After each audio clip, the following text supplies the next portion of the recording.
föld meghasadjon, és tűz nyelje el Szodomát, a mindenek kicsiny csodái nagyobb és titkosabb csodák. Tedd a kezedet a szívedre, hallgass, figyeld, hogy mit dobog. Ez a finom kis kalapálás nem a legcsodálatosabb dolog?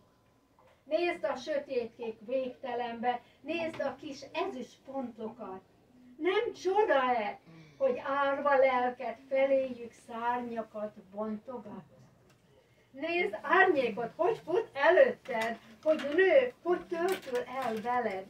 Nem csoda ez? És hogy tükröződik? Látod a vízben az eget? Ne várj a dolgot életed, ne várj nagy dolgokat életedben.